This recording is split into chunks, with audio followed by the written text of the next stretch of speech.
Penjelasan ketiga mengenai Kriyama Karma Pala.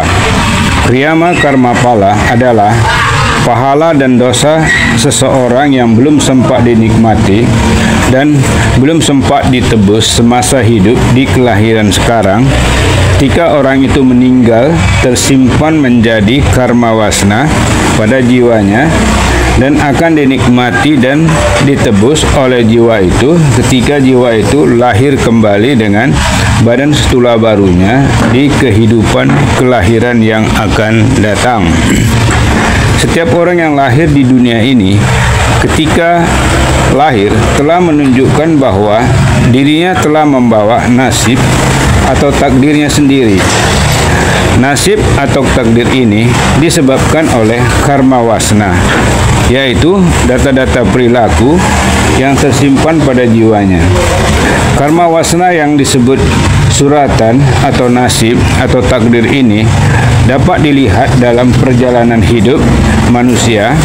Manusia terlahirkan dengan nasib yang berbeda-beda. Setiap orang yang lahir di dunia ini akan menikmati pahalanya dan akan menebus dosanya sesuai dengan karma wasnanya atau suratannya masing-masing. Ketika orang menikmati pahalanya dan menebus dosa-dosanya, orang juga berbuat pahala dan berbuat dosa. Pahala dan dosa yang baru yang belum sempat dinikmati dan belum sempat ditebus di kehidupan kelahiran sekarang, ketika orang itu meninggal, tersimpan menjadi karma wasna pada jiwanya dan akan dinikmati dan akan ditebus pada kehidupan di kelahiran-kelahiran selanjutnya yang akan menjadi akumulasi daripada pahalanya dan akumulasi daripada dosanya. Contoh 1. Pahala petani sawit akan kembali ke diri si petani sawit itu di kelahiran-kelahiran berikutnya. Seorang petani sawit menanam sawit di ladangnya sendiri dengan mempekerjakan anak-anaknya dan orang lain sebagai karyawannya. Petani membeli dan membiayai penanaman sawit dengan biaya dari hasil gaji jerih payahnya sendiri semasa ia bekerja dengan orang lain. Ketika pohon-pohon sawit akan mulai menghasilkan buah, si petani kena sakit dan dia pun meninggal. Petani sawit mempunyai beberapa anak laki-laki dan anak perempuan. Ada di antara mereka menjadi penerus mengelola ladang itu.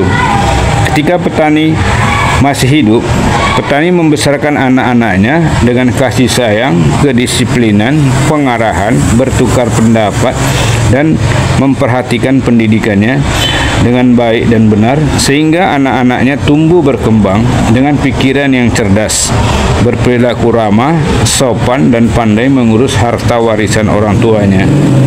Di antara mereka, ada yang sudah dikawinkan oleh orang tuanya dan sudah mempunyai anak. Setelah meninggal, kemanakah roh petani sawit itu akan pergi? Pala atau buah dari subah karma yang akan mendapat panenan yang ditinggalkan oleh petani kepada siapakah akan pergi? Selang beberapa lama petani meninggal, ada anak yang lainnya akan melahirkan di keluarga petani itu lagi. Si anak ini juga sejak dari masa ada dalam kandungan ibunya, lahir hingga dewasa, akan menikmati hidupnya dari keluarga yang nafkahnya dari ladang peninggalan orang tuanya, yaitu kakek kepada si anak.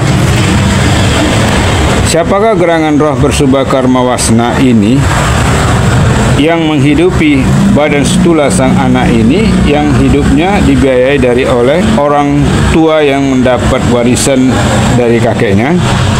Sedangkan di tempat lain ada anak yang akan dilahirkan oleh orang tuanya dengan nafkah orang tuanya yang bukan harta warisan kakeknya si bayi. Siapakah roh sang bayi itu? Contoh 2. Dosa pencuri akan kembali ke diri pencuri di kehidupan kelahiran berikutnya.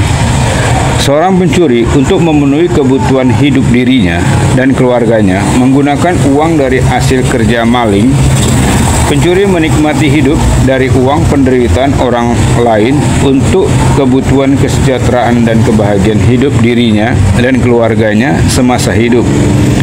Karena kepandaian pencuri tadi, maka dia tidak pernah tertangkap. Kalaupun tertangkap karena kepandaian berbicara dan dengan tidak meninggalkan barang bukti, ditambah dengan uang sogokan kepada penegak hukum dan membeli saksi palsu, maka selamatlah dia, dan dia pun pandai menuntun keluarganya. Maka selamatlah dia hingga kematiannya. Jika anak-anaknya ada yang telah hidup berumah tangga, anak dari keturunannya ada yang akan melahirkan anak di keluarga itu. Yang menjadi pertanyaan, siapakah roh yang akan lahir di keluarga keturunan pencuri yang menikmati hidup dari semenjak lahirnya dibiayai dari uang penderitaan orang lain yang ditinggalkan oleh kakeknya? Apakah roh ini bersubha karma wasna atau berasubha karma wasna? Sedangkan di tempat lain ada seorang ibu yang akan melahirkan anak yang suaminya mendapat harta warisan dari hasil kerja yang bukan dari penderitaan orang lain, yang mana akan dinikmati oleh sang bayi itu.